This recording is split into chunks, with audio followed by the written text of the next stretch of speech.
Hey parents, welcome back to the Project Parenthood podcast.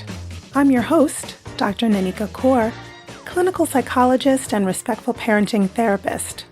Each week I'll help you use respectful parenting practices that can repair and deepen your connection with your child. You'll learn how to cultivate more peace, self-compassion, resilience, and mutual cooperation between you and your child, which makes parenting so much easier. Today I'm helping you and your eldest child through one of life's major changes, the arrival of your second child. Transitioning from being a parent of one tiny human to being a parent of two can feel overwhelming. There's so many questions about how you'll make it work just from a logistical standpoint, let alone managing the emotional aspects of the situation. Will your first child feel excluded? Will your affection feel divided? Will your relationship with your partner be negatively affected? Will there be time to take care of yourself in any way? Expecting a second child can be a time of great excitement and anticipation for the adults involved, but how can you prepare a toddler or a young child for the arrival of an infant? How do you help them deal with the drastic change of suddenly having to share you with another child? The temporary but intense emotional upheaval that comes with bringing a second child into the family is one of the most common reasons parents reach out for my help. Managing this phase of family development will have its ups and downs, but it doesn't have to be a source of distress. Here are some tips for surviving this often turbulent transition with most of your sanity intact. When you're preparing for your second child, reflect on your own feelings and needs. Expecting a second child can be a very happy time for a parent. It can also be a time of chaos for the whole family. There are so many changes on the horizon. The knowledge that the dynamics with your first child will soon shift in permanent ways might spark worries about your older child's well-being after baby arrives. Make sure to process these worries with a trusted friend, family, or therapist. Even journaling about it can be helpful. It's normal to have some worries, but it's also important not to let worry about the future negatively impact your current relationship with your older child or your newborn. Ahead of time, arrange for protected, non-child care, personal time. So often, once things get busy, you'll end up doing more thinking about making time for self-care than actually making that time. Think of your future self, and do this before you have 2 kids instead of 1. Talk to the people in your community, like family members, friends, or a partner about how they can help you make this happen. With a partner, talk about how you might rework your current divisions of home and child-related tasks to account for 2 kids. Write these things down, don't just speak of them in the abstract. Will one of you take the kids to the playground while the other sleeps in? Great! Put it on a shared calendar so everyone knows what to expect of the other. Will a trusted friend or family member hang with the kids for a few hours once a month so that you can have some alone time or a date night? Wonderful! Get it on that calendar. Really take the time to understand your firstborn's experience of this time. Even before their new sibling is living at home with them, their adults may already be preoccupied with the upcoming changes. Gestational parents caring for a child while pregnant may also tire much more easily than your child is used to. With your attention divided and your energy flagging, your older child knows something's going on. You may notice that your older child becomes more demanding, resistant, or clingy than they would normally be. When thinking about giving your older child the news, a gestational parent might wait until the pregnancy has begun to show before talking about a baby on the way, particularly if the child is younger than 5. This will make it a slightly easier concept for a younger child to grasp, if they can see and feel the baby moving as it grows. Reading books to your child about babies and families can help young children understand the concept of a new sibling or a new baby in their home. One book that I love for describing the phenomenon of pregnancy and birth in a way that even young children can begin to understand, and no matter how a child is coming to be with your family, is a book called What Makes a Baby? Be sure not to overwhelm your kiddo with information, though. If they seem to tune out, it means they're done talking about it for now, so don't press it. If your firstborn is very young, they may not even understand the concept of a baby. Point out babies when you see them in your daily life and talk about them in positive ways. Give your eldest the real truth about what to expect. Let your child know the good and exciting things they can expect to happen when the new baby joins the family, and some of the challenging things. You can explain to your child how the baby is growing and how the gestational parent's body might change as a result. Let your eldest know how your home might change in terms of a baby's room, or your eldest sharing a room with the baby. At the same time, let your older one know what won't change, their routines, your love for them, the special time that you carve out just for them, and special things that the family will continue to do together. On the positive side, your eldest will have a new sibling to get to know, to watch grow and learn new things. When the baby is older, they'll more easily smile and laugh. And one day, depending on the age gap between them, your eldest will have a built-in playmate. Let them know that it will be wonderful to have someone to share life experiences with as they both grow up. You should also prepare your older child for the fact that you will need to spend a lot of time taking care of the baby, and that sometimes you won't be able to help older sibling as fast or as often as they've been used to up until now. Be sure to explain that a baby is only able to communicate their upset through crying, and that there may be a lot of crying. Let your child know that the baby won't do much at the beginning except eat, sleep, and cry. Don't dwell on the challenges, but let them know what to generally expect, and present these issues in a neutral way. If there are any changes that you're planning to make to your firstborn's schedule or routines, do this before their new sibling arrives. If you're planning on making any changes to your eldest's sleeping, eating, or toileting habits, have these in place well ahead of your second child's arrival at home. Things will be thrown off in those first weeks of having two kids, but pre-established patterns will return when everything settles down. Prepare your eldest for time apart. If you'll need to be away from your eldest during the birth of a new baby, as the due date nears, let your child know who will stay with them and for how long. To help illustrate the passage of time, have your child help you make a paper chain representing the days you'll be apart, and have an adult help your child cut one chain per day. This way, they'll have an idea of when the family will be reunited. Invite your eldest to help set up the baby's space. Have your oldest help set up your home for the baby. Do this early enough for your firstborn to explore it all to their heart's content. From the crib to the stroller to the rattles and the books, let them go wild. They'll get used to the baby gear and toys, since they will have had a chance to play with them already. This will cut down on jealousy once the baby arrives, as these items will not be novel to your oldest.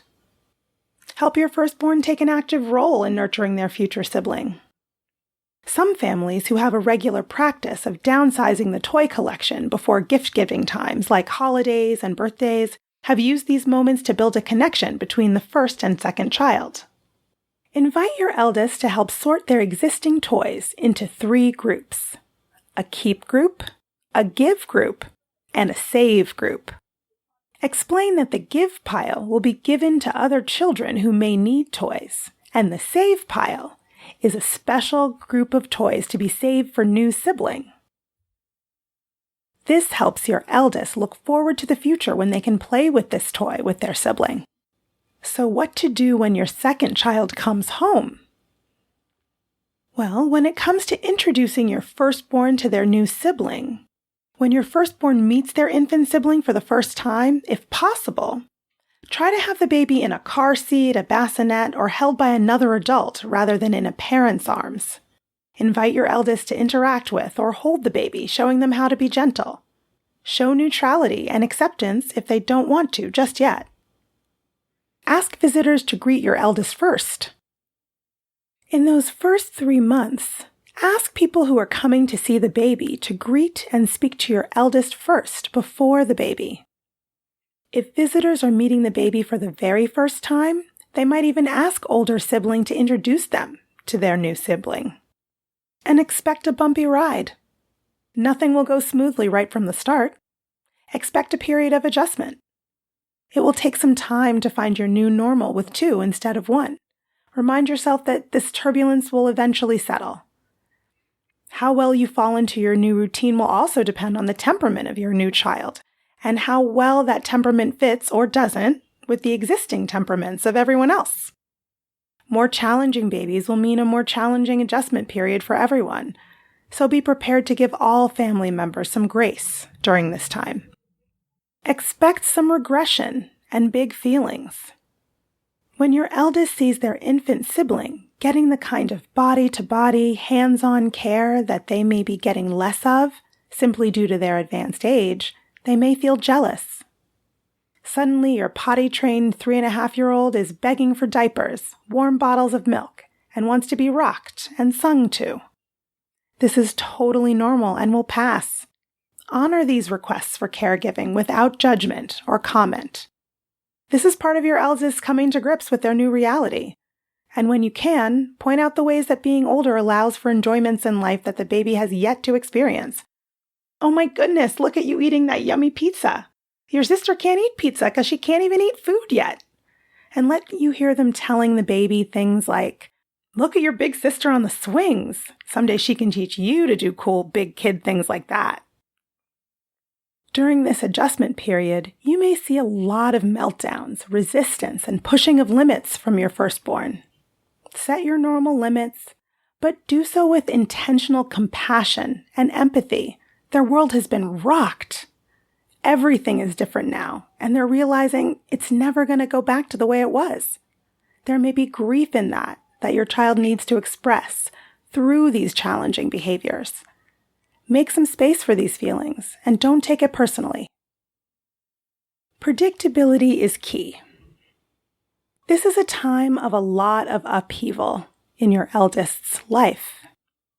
So it's an especially poor time to introduce other major changes in their lives, like enrolling them in a program that involves separating from you for the very first time, potty learning, or weaning from a bottle. Try to make changes like these far ahead of the new sibling's appearance on the scene. Make sure your first child knows what's going to happen during the day so that nothing is too surprising. This will give them a sense of security during this topsy-turvy moment in their little lives. As best you can, try to keep their schedule the same as it was before the baby so that they have an idea of what they can expect to happen each day. Of course, there will be times when this is impossible. You can only do what you can do. Get your older child involved. When the baby needs to be cared for, invite your older child to help in some way and be okay with them refusing. Can they bring you a clean diaper or help you zip up the baby's snowsuit? Hold the baby a moment while you get the bottle. Inviting them to be involved in caring for the baby helps them feel proud of their important role in the family as an older sibling. Let it be okay if they're not interested every time. Talk about your needs rather than the baby's needs. Rather than spark resentment for their sibling and your older child by implying the baby's needs trump their needs, encourage more frustration tolerance in your older child by talking about your availability and needs. I hear that you want to play. My body is busy right now. When I'm free, I'll be ready to play. Validate the experience of being an older sibling. Be honest with your older child. Let them know that you know how challenging it can be to have a new baby in the family. Your brother cries a lot, huh? It can get really loud in here. It's not always easy, I know. Right now he needs our help a lot, but it won't always be like this. When he's older, he'll be able to have a lot more fun with you. When your eldest talks about wanting to send their baby sibling back to the hospital or talking about not liking the baby or not liking that the baby is there, don't try to talk them out of these feelings or lecture them about how they should say kinder things. Instead, validate that being an older sibling isn't always easy. Let them know that they can come to you with these and any other feelings they may have around this drastic change. Call attention to this new relationship. Rather than just refer to the baby by name or as the baby, talk about the baby as they relate to your firstborn. So refer to your sibling, sister, or brother. Instead of, baby J needs a diaper change, you might say, let's get a new diaper for your sister. This can help your oldest understand their sibling not only as an individual, but in relation to themselves. Carve out special time with each child.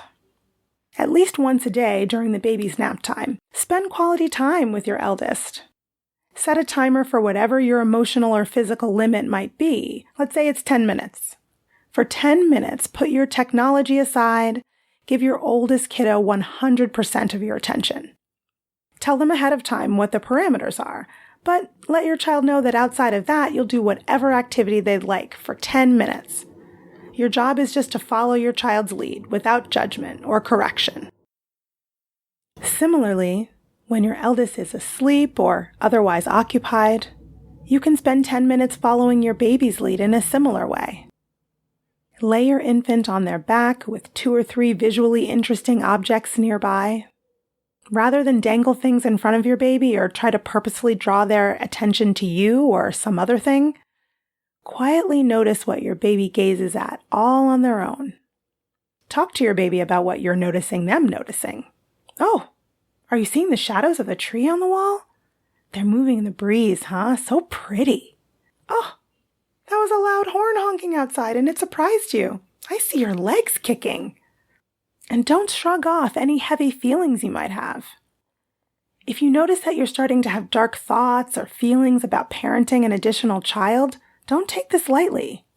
Postpartum mood disorders like anxiety and depression are serious issues for gestational and non-gestational parents alike. It's important to get help instead of trying to power through and letting feelings like this fester. If you find yourself overwhelmed by sadness or worry, talk to your doctor or a mental health practitioner right away. Make some time for yourself. Certainly, as a parent, many of your child's needs are going to come first. But if you're prioritizing your children at the expense of your own physical and mental health, how do you think you're going to continue meeting their needs? Often parents think that by neglecting their own needs, they're doing something good for their kids. But your kids will be more positively impacted by seeing you model self-care than self-sacrifice. So make sure to prioritize your own sleep, your own nutrition, and 5-minute showers. Learn to ask for help. Those first few weeks after child number 2 arrives is generally a time of survival mode while learning the new rhythm of life with an infant. If possible, ask a partner, family member, or other trusted adult to spend some special time with your older child, both at home and out doing activities with them. Once you feel ready, ask a friend to come to your home and hang out with both your kids, or take them out even for just an hour so you can get some sleep or just some breathing room. Or have someone take the baby for an hour so that your eldest can have small pockets of exclusive time with their parent or parents without their sibling present. You can do this, really. In your mind's eye, it may seem impossible to imagine being able to clothe, feed, and love 2 kids when you're barely holding it together with 1. Some parents actually endorse finding it easier to transition from 1 to 2 kids than from no children to 1 child. Others swear that going from 2 to 3 children was easier than 1 to 2. Parents of 2 children have actually described feeling more capable, knowledgeable, and confident than they did the first time around. Baby needs can seem less like a crisis and are more easily taken in stride with your second child. In the end, though, no 2 families are going to have the same experience. There's no one way it's supposed to go. Your experience will be your own. Either way, remind yourself that you're a capable parent and you can do hard things. Try to remain flexible enough to play whatever hand you've been dealt. Trust that your older child will eventually adjust. There's often a fear that the older child will be neglected. And while it's true you'll have to be intentional to make sure you're meeting both kids' needs, There's nothing emotionally harmful about becoming an older sibling. Ultimately, the better care you take of yourself, the better parent you can be for your kids. Cut all family members some slack. This is a huge transition for everyone, and luckily, it's only temporary. I hope that's helpful. You can learn more about my work with parents at www.brooklynparenttherapy.com and on Instagram at BKParents. That's BKPARENTS.